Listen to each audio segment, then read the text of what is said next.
आप सबों को मेरा जोहार। मैं कविता आज आप लोगों के समक्ष एक नया वीडियो लेके आई हूँ पॉलिटिकल साइंस के ऑब्जेक्टिव क्वेश्चन सेट 4 को लेके। और ये जितने भी क्वेश्चंस हैं वो टोटल 1 to 30 क्वेश्चंस हैं और इनके मैं आंसर को रेड कलर से हाईलाइट कर चुकी हूँ। आप उसके आंसर को देख सकते हैं और 1 by 1 हम लोग सारे क्वेश्चंस को सॉल्व करेंगे विथ उसके एक्सप्लेनेशन को लेके। तो चलिए बिना लेट किए हम लोग जल्द से जल्द इसे स्टार्ट करते हैं। फर्स्ट क्वेश्चन है कि बगदाद संधि पर किस वर्ष हस्ताक्षर हुए थे? In which year the Baghdad pact was signed? तो बगदाद संधि पर 1955 में हस्ताक्षर हुए थे। यह संधि मध्य पूर्व क्षेत्र में शीत युद्ध के दौरान गठित एक सैन्य गठबंधन की स्थापना के लिए की गई थी और इस संधि में इराक, तुर्की, पाकिस्तान, ईरान और ब्रिटेन शामिल थे। तो इसका जो आंसर होगा वो होगा बी 1955। नेक्स्ट क्वेश्चन है, दो ध्रुवीय विश्व में पूर्वी गठबंधन का नेतृत्व किसने किया? Who led the eastern aliens in the bipolar world? तो इसका आंसर होगा बी सोवियत संघ। दो ध्रुवीय विश्व में पूर्वी गठबंधन का नेतृत्व सोवियत संघ ने किया था।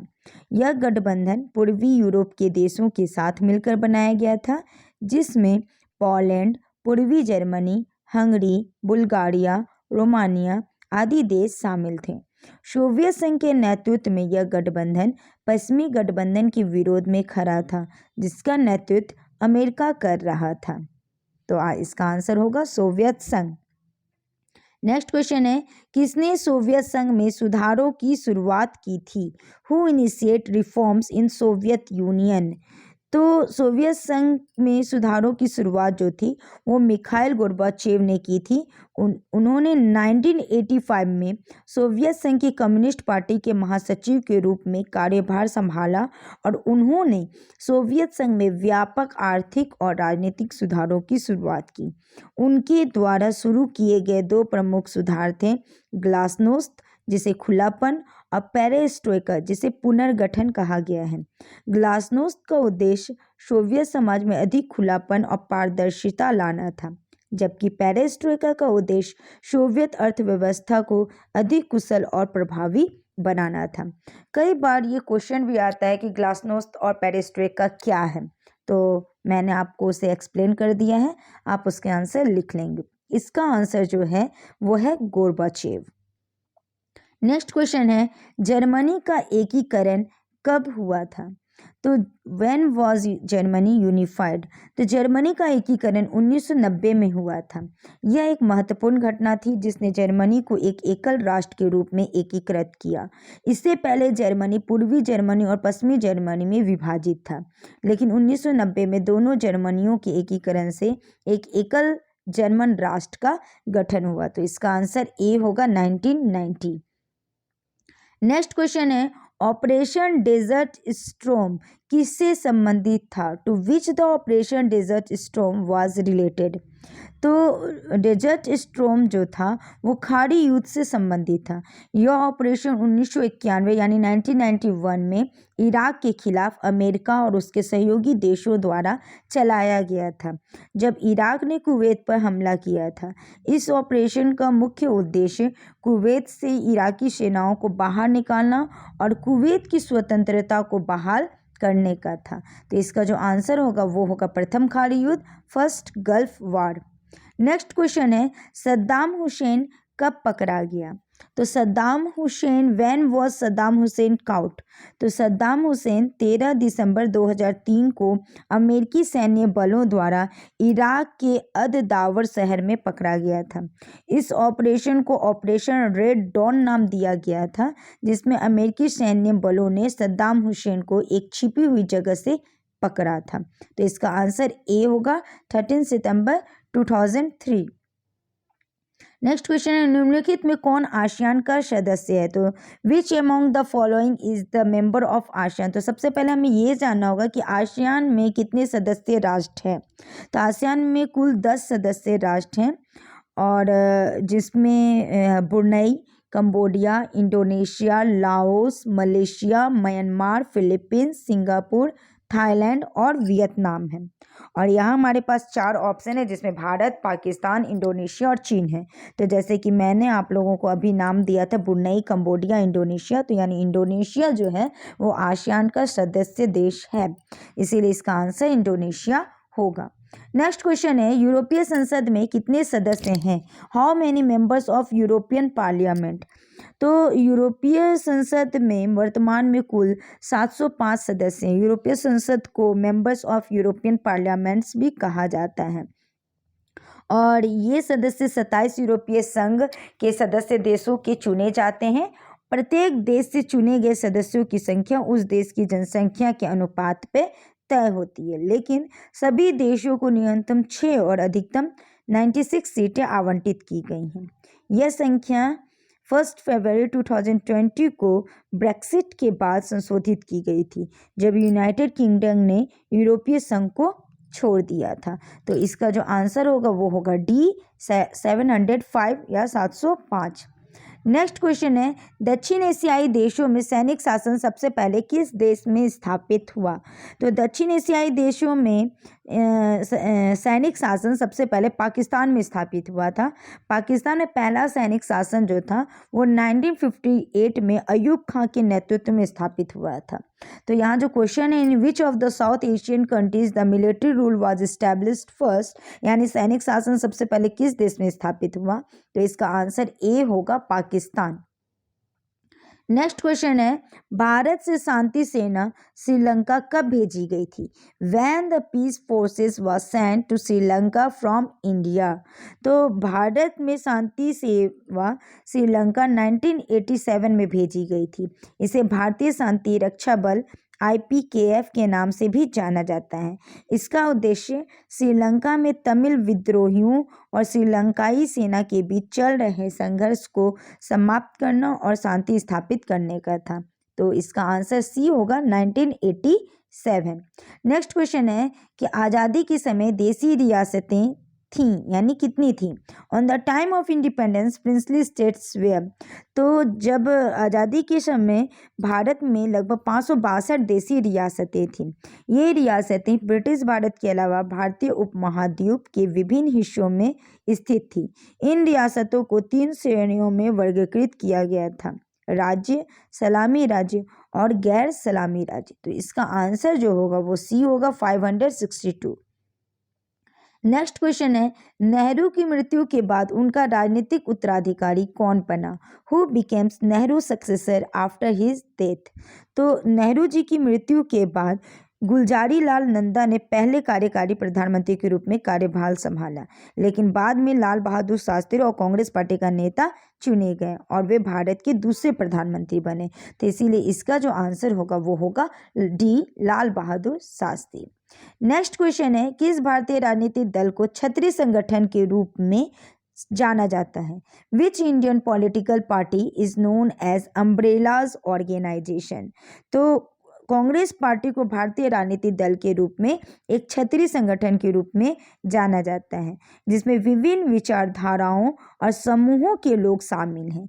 यह पार्टी भारतीय राजनीति में एक प्रमुख भूमिका निभाती है और देश के विभिन्न हिस्सों में अपनी उपस्थिति दर्ज कराती है। तो इसका जो आंसर होगा वो होगा D Congress party. Next 14 number question है हरित क्रांति का मुख्य कारण क्या था? What are the main causes of green revolution. तो हरित क्रांति का जो मुख्य कारण था वे था खाद्य सुरक्षा की कमी और बढ़ती जनसंख्या के कारण खाद्य उत्पादन में वृद्धि की आवश्यकता थी।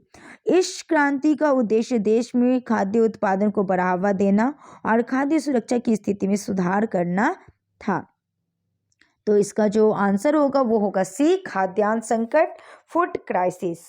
नेक्स्ट 15 नंबर क्वेश्चन है मेक इन इंडिया का नारा किसने दिया? Who gave slogan make in India. तो मेक इन इंडिया का जो नारा था वह प्रधानमंत्री श्री नरेंद्र मोदी ने दिया था। यह नारा भारत में विनिर्माण को बढ़ावा देने और देश को एक वैश्विक विनिर्माण केंद्र बनाने के लिए शुरू किया गया था। नेक्स्ट क्वेश्चन है भारत निम्नलिखित में से किस संगठन का सदस्य नहीं है? तो India is not the member of which one of the following organisation. तो यहाँ 4 ऑप्शन दिया है, ब्रिक्स, आसियान, ओपेक और बिम्स्टेक। तो यहाँ ब्रिक्स, आसियान और बिम्स्टेक जो है वो भारत इप्सा का सदस्य, ये भारत के सदस्य हैं, मतलब इसमें सभी में भारत शामिल है। जैसे कि आप देख लीजिए ब्रिक्स, तो ब्रिक्स में ब्राज़ील, रूस, भारत, चीन और दक्षिण अफ्रीका शामिल है, तो भारत एक प्रमुख सदस्य है। आसियान की बात किया जाए तो आसियान को दक्षिण पूर्व एशियाई देशों का संगठन भी कहा गया है, तो इसमें भी भारत एक महत्वपूर्ण सहयोगी है। और बिम्स्टेक इसमें यह बंगाल की खाड़ी बहुक्षेत्रीय तकनीकी और आर्थिक सहयोग पहल है, इसमें भी भारत का एक महत्वपूर्ण हिस्सा रहा है। लेकिन एक ऑप्शन दिया गया है ओपेक। तो ओपेक जो है वो एक अंतर सरकारी संगठन है जो वैश्विक तेल बाजारों को स्थिर करने के लिए काम करता है, और ओपेक के सदस्य देश प्रमुख तेल उत्पादक देश हैं। तो और जबकि भारत जो है वो तेल उत्पादन नहीं करता है, इसलिए भारत इसका सदस्य नहीं है। तो इसका जो ऑप्शन आंसर होगा वो होगा B, OPEC, OPEC। Next question है, किस पड़ोसी देश के साथ भारत ने 1962 में युद्ध लड़ा था। तो भारत ने 1962 में चीन के साथ युद्ध लड़ा था, और यह युद्ध अक्टूबर 1962 यानी 1962 में शुरू हुआ था और नवंबर 1962 में समाप्त हुआ था। इस युद्ध का मुख्य कारण सीमा विवाद था, जो कि भारत और चीन के बीच लंबे समय से चला आ रहा था। तो इसका आंसर जो होगा वो होगा सी, चाइना या चीन। नेक्स्ट 18th क्वेश्चन है, किस प्रधानमंत्री ने 1991 में पूर्व की ओर देखो नीति का आरंभ किया था। Which Prime Minister started Look East policy in 1991? तो पूर्व की ओर देखो नीति का आरंभ PV नरसिम्हा राव ने 1991 ईस्वी में किया था। यह नीति भारत को दक्षिण पूर्व एशिया और पूर्वी एशिया के देशों के साथ आर्थिक और सामरिक संबंधों को मजबूत करने के लिए बनाई गई थी, और इसका जो मुख्य उद्देश्य है वो भारत को एक क्षेत्रीय शक्ति के रूप में स्थापित करना और इस क्षेत्र में चीन के प्रभाव को संतुलित करना भी था। तो इसका जो आंसर होगा वो होगा B, Narasimha Rao. Next question है 19th नंबर, उदारीकरण को कब अपनाया गया। When was liberalisation adopted. तो भारत ने 1991 में उदारीकरण की नीति को अपनाया था, और यह नीति PV नरसिम्हा राव के नेतृत्व वाली सरकार द्वारा शुरू की गई थी, और इसका जो मुख्य उद्देश्य था वह भारतीय अर्थव्यवस्था को वैश्विक अर्थव्यवस्था के साथ जोड़ने का था और उसके विकास करने का था, ताकि उनका विकास को बढ़ावा मिल सके। तो इसका जो आंसर होगा वो होगा ए, 1991 यानी 1991। नेक्स्ट क्वेश्चन है, पहला गुटनिरपेक्ष सम्मेलन कहाँ हुआ था। Where was the first non aligned summit held. तो पहला गुटनिरपेक्ष सम्मेलन जो था वो बेलग्रेड यूगोस्लाविया में हुआ था। कई बार बेलग्रेड भी आता है, कई बार यूगोस्लाविया भी आता है। तो आप ध्यान देंगे कि ऑप्शन में क्या दिया हुआ है। यहाँ पे ऑप्शन में आपका बी बेलग्रेड है, तो राइट आंसर यही होगा, बेलग्रेड। कई बार यहाँ यूगोस्लाविया भी दिया रह सकता है, तो आप यूगोस्लाविया पे टिक करेंगे। तो यूगोस्लाविया में हुआ था, और यह सम्मेलन जो था वो 1961 यानी 1961 में आयोजित किया गया था, और इसमें दुनिया भर के 25 देशों ने भाग लिया था। गुटनिरपेक्ष आंदोलन का जो उद्देश्य था वह शीत युद्ध के दौरान दोनों गुटों से अलग रहना और एक स्वतंत्र विदेश नीति को अपनाने से था। नेक्स्ट क्वेश्चन 21 है, नाटो की स्थापना कब हुई थी। When was NATO established. तो NATO that means North Atlantic Treaty Organization, कई बार इसका फुल फॉर्म भी आता है, लेकिन यहाँ पे एस्टैब्लिशन पूछा जा रहा है कि इसकी स्थापना कब हुई थी। तो इसकी स्थापना जो थी वो 4 अप्रैल को हुआ था, 4 अप्रैल 1949 को हुआ था। तो इसका जो आंसर होगा वो ए होगा। और यह जो नाटो था वह एक सैन्य गठबंधन था जिसका मुख्यालय जो था वो ब्रसेल्स बेल्जियम में था। नाटो का हिंदी में अगर पूरा नाम देखा जाए तो इसका पूरा नाम उत्तर अटलांटिक संधि संगठन है, और इसका उद्देश्य जो था वो उसका था कि जितने भी सदस्य देश हैं उनकी रक्षा की जाए, उनमें स्थिरता को बढ़ावा लाया जा सके।